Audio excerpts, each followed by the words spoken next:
नमस्कार, मी Indira. News अनकटच्या prime time बुलेटिनमध्ये तुम्हा सगळ्यांचं स्वागत करते. सविस्तर वृत्त पाहणारच आहोत, पण त्याआधी नजर टाकूयात काही महत्त्वाच्या हेडलाईन्सवर. पंतप्रधानांनी संसदेचे विशेष अधिवेशन घेऊन युद्धजन्य परिस्थितीची माहिती द्यावी, पृथ्वीराज चव्हाण यांचं वक्तव्य. ईडी सर्व मर्यादा ओलांडून संविधान आणि संघराज्य रचनेचे उल्लंघन करत आहे. सर्वोच्च न्यायालयाकडून ईडीच्या कारभारावर कडक शब्दात ताशेरे. पंतप्रधान नरेंद्र मोदींनी व्हिडिओ कॉन्फरन्सिंगद्वारे केलं आमगाव रेल्वे स्टेशनचं उद्घाटन. आणि सुनेच्या खून प्रकरणी राजेंद्र हगवणे याची माझ्या पक्षातून हकालपट्टी, अजित पवार यांचं वक्तव्य. आता पाहूयात सविस्तर वृत्त. भारतीय सैन्य दलाचे आभार व्यक्त करण्यासाठी सातारा काँग्रेस कमिटीमध्ये माजी मुख्यमंत्री पृथ्वीराज चव्हाण यांच्या उपस्थितीत कार्यकर्त्यांची बैठक पार पडली. भारत पाक युद्धजन्य परिस्थितीमध्ये सर्व विरोधी पक्षांनी केंद्र सरकारला आपला पाठिंबा जाहीर केला होता. मात्र पंतप्रधान नरेंद्र मोदी यांनी युद्धाविषयी संसदेचे विशेष अधिवेशन बोलावून त्याची माहिती संसदेत दिली नाही, अशी टीका माजी मुख्यमंत्री पृथ्वीराज चव्हाण यांनी यावेळी केली आहे. गोदी मीडियाने देखील युद्धजन्य परिस्थिती दरम्यान चुकीच्या बातम्यांचा प्रसार केला, त्यांच्यावर देखील कारवाई झाली पाहिजे, अशी मागणी चव्हाण यांनी केली आहे. महत्वाची बाब अशी की काँग्रेस पक्षानं आणि सर्व विरोधी पक्षानं पहलगावची घटना घडल्या क्षणापासून सरकारला संपूर्ण पाठिंबा दिलेला आहे. सरकार जी काही भूमिका घेईल त्याच्यासोबत आम्ही सगळे आहोत ही अनेक वेळेला स्पष्टपणे भूमिका मांडलेली आहे आणि आमची भूमिका कायम आहे. परंतु त्याचबरोबर आमची एक रास्त अपेक्षा आहे की युद्धजन्य परिस्थिती निर्माण झाल्यानंतर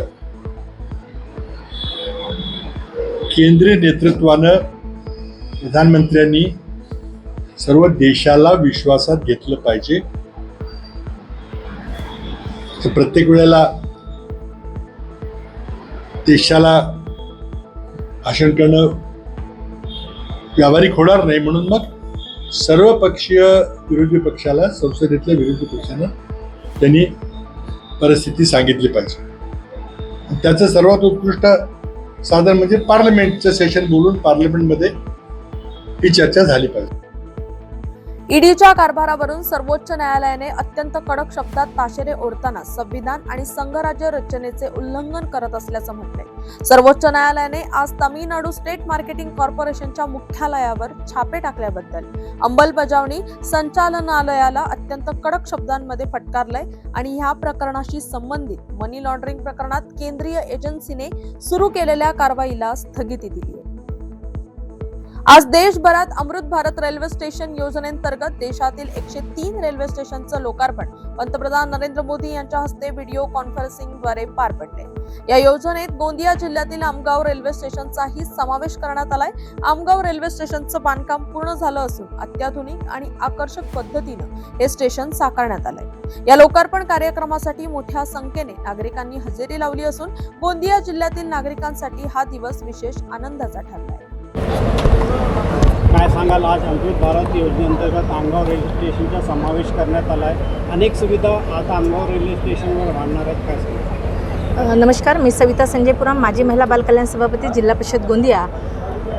मी सर्वप्रथम नरेंद्रजी मोदी, यशस्वी पंतप्रधान भारत यांचे मनापासून अभिनंदन करते की त्यांनी सर्वसामान्य रेल्वे स्टेशनचा कसा विकास होईल यासाठी लक्ष दिलं आणि आमचा आमगाव हा अतिदुर्गम भाग असल्यानंतरही याला अतिशय महत्त्व देऊन निधी उपलब्ध करून दिल्याबद्दल, तसेच अजून पुन्हा जास्तीत जास्त ट्रेन इथे थांबाव्यात आणि येथील सर्वसामान्य लोकांना त्याचा लाभ मिळावा अशी सुद्धा विनंती करते. असाच विकास महाराष्ट्रातील प्रत्येक रेल्वे स्टेशनचा व्हावा यासाठी सुद्धा मोदीजींनी प्रयत्न करावा अशी विनंती. धन्यवाद. मी एखाद्याच्या लग्नाला गेलो आणि नंतर सासरच्यांनी त्यांच्या सुनेला काय वेडवाकडं केलं तर त्यात अजित पवारचा काय संबंध आहे, असं विधान बारामतीमध्ये बोलताना अजित पवारांनी केलंय. या प्रकरणानंतर मी माहिती घेतली असून आरोपींवर गुन्हा दाखल होऊन शशांक हगवणे, त्याची आई यांसह तिघांना अटक झाली. सासरा फरार असून लवकरच त्यालाही अटक करण्यात येईल, अशी माहिती बारामतीमधील कार्यकर्ता मेळाव्यात अजित पवारांनी दिली. आता एखाद्या लग्नाला मी गेलो, समजा दयाच्या घरातल्या लग्नाला गेलो आणि त्यांनी नंतर तिथल्या सुनेला त्याच्या काही वेडवाकडे केलं तर अजित पवारचा काय संबंध आहे? अजित पवारने द्यायला सांगितलं तू असं कर म्हणून. मला तर काय कळलंच. मी घडल्या पिंपरी चिंचवडला विचारा, त्याला म्हणलं कुणी का असं ना ऍक्शन घे.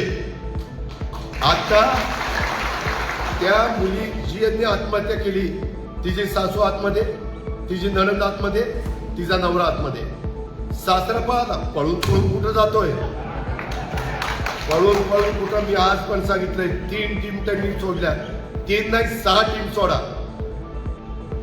मुसक्या बांधूनच त्याला आणा म्हणलं. पण ते टीव्हीचे चॅनल अजित पवार, अरे माझा काय संबंध आहे?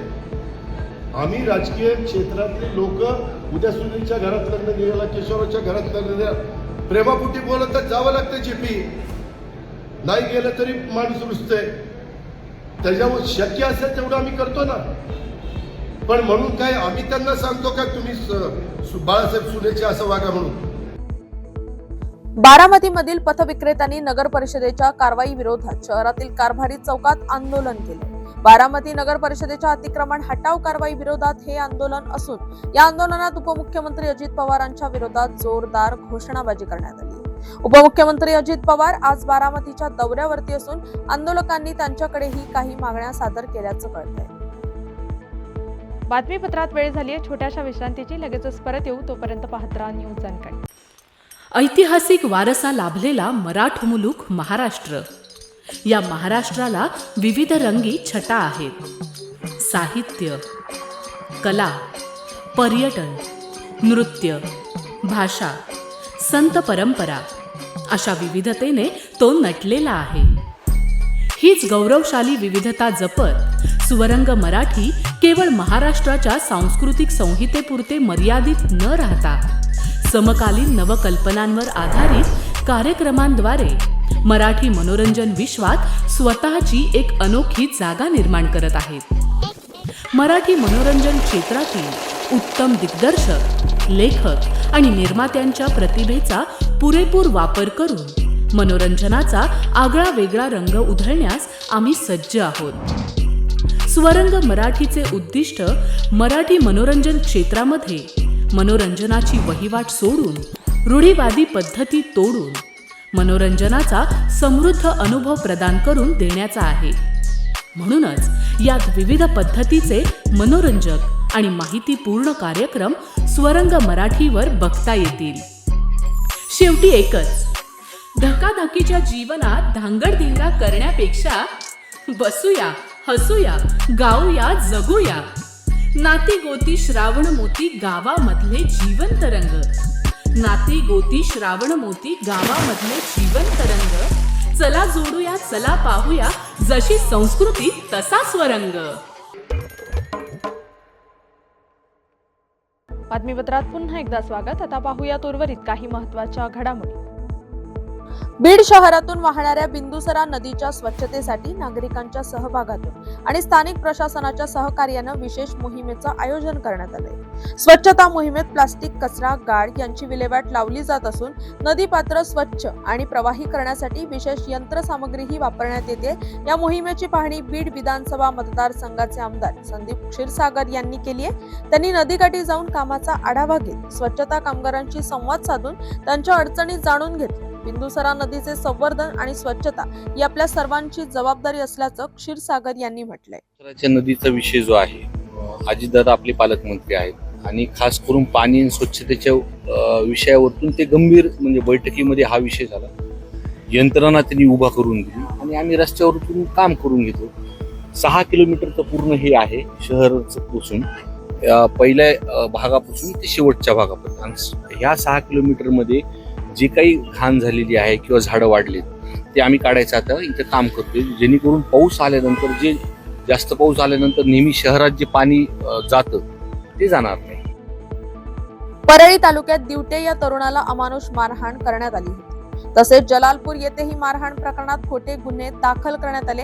या सर्व प्रकरणाची चौकशी करून दोषींवर कडक कारवाई करावी अशी मागणी मराठा समाजाच्या शिष्टमंडळाने पोलीस अधीक्षक नवनीत कावत यांच्याकडे केली.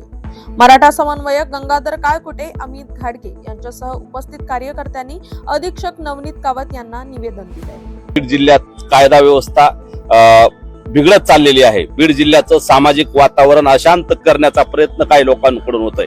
विशेषतः सोशल मीडियावर महापुरुषांच्या बद्दल अश्लील वक्तव्य करणं किंवा पोस्ट टाकणं असेल किंवा वेगवेगळ्या नेत्यांबद्दल चुकीच्या कॉमेंट्स टाकणं असेल, चुकीच्या पोस्ट करणं असेल आणि एकूणच सोशल मीडियावर वेगवेगळे व्हिडिओ व्हायरल करणं असेल, याच्यातून बीड जिल्ह्याची बदनामी होते.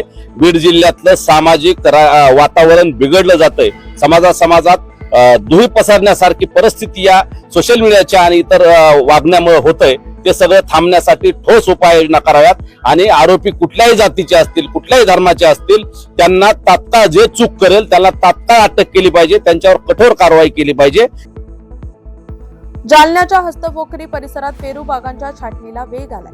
अंबड तालुक्यातील हस्तपोखरीसह आजूबाजूचा परिसर फळबागेचा आगार म्हणून ओळखला जातो. परिसरातील अनेक शेतकऱ्यांकडे मोसंबी, सीताफळ, पेरू, डाळिंब आदी बागा असून मृगबहार फुलण्यासाठी अनेक फळबागधारक शेतकरी आपल्या पेरू बागांची छाटणी करताना दिसतात. त्यामुळे परिसरातील बेरोजगार मजुरांच्या हाताला काम मिळालं असून पेरूच्या एका झाडाची छाटणी करण्यासाठी मजुरांना 7 ते 8 रुपये मिळतात.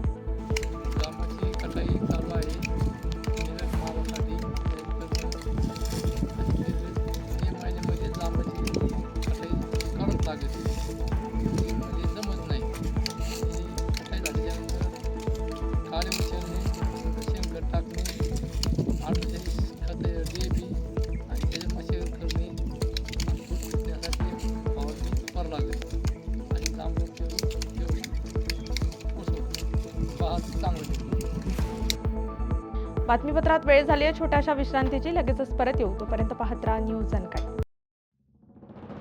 महाराष्ट्राला फार पूर्वीपासून अत्यंत गुणी खेळाडूंचा एक समृद्ध वारसा लाभलेला आहे आणि हा वारसा पुढे जपत प्रत्येक नवी पिढी आपल्या देशाला नव्या दमाचे नवे खेळाडू अजूनही देते आहे आणि यापुढेही देत राहील. क्रीडा विश्वातील हेच नाविन्य ओळखत आणि ते जपण्याचं उद्दिष्ट घेऊन सादर करतोय क्रीडेच्या जगतात एका नव्या दृष्टिकोनाने डोकावण्यासाठी एक हक्काचं ठिकाण AJC स्पोर्ट्स. आता तुम्ही म्हणाल कितीतरी आहेत, तुम्ही काय वेगळं देणार? तर आम्ही घेऊन येत आहोत महाराष्ट्राचं पहिलं संपूर्ण मराठी स्पोर्ट्स चॅनल. मराठी प्रेक्षकांसाठी कबड्डी, फुटबॉल, खो खो, मल्लखांब अशा ग्रामीण तसंच शहरी भागात प्रसिद्ध असणाऱ्या यासारख्या अनेक खेळांचं थेट प्रक्षेपण, तज्ज्ञांचं विश्लेषण आणि स्थानिक खेळाडूंच्या प्रेरणादायी कथा इथे पाहायला मिळते. आजपर्यंत आपले खेळ जागतिक स्तरावर पोहोचले नाही, पण आता मात्र ते बदलणार. आम्ही स्थानिक खेळाडूंना मोठ्या संधी देण्याचा संकल्प केला आहे. मराठीमध्ये जगभरातील स्पोर्ट्सचे सर्वोत्कृष्ट कव्हरेज मिळवण्यासाठी AJC स्पोर्ट्सला आजच जॉईन करा. तुम्ही आयोजित करत असलेल्या छोट्या छोट्या स्थानिक, जिल्हास्तरीय किंवा राज्यस्तरीय स्पर्धांना एक ग्रँड लुक देण्याकडे आमचं लक्ष असेल. रोज पहाटे उठून आपल्या खेळाची प्रॅक्टिस करणारे, ऑलिम्पिकसारख्या स्पर्धांमध्ये पदकं मिळवण्याची स्वप्न पाहणारे आणि त्यासाठी भरपूर कष्ट घेणारे असे विविध भागांमधले गुणी खेळाडू हे असतील आमचे हिरो. चला तर मग आपल्या खेळाला आपली ओळख देऊया.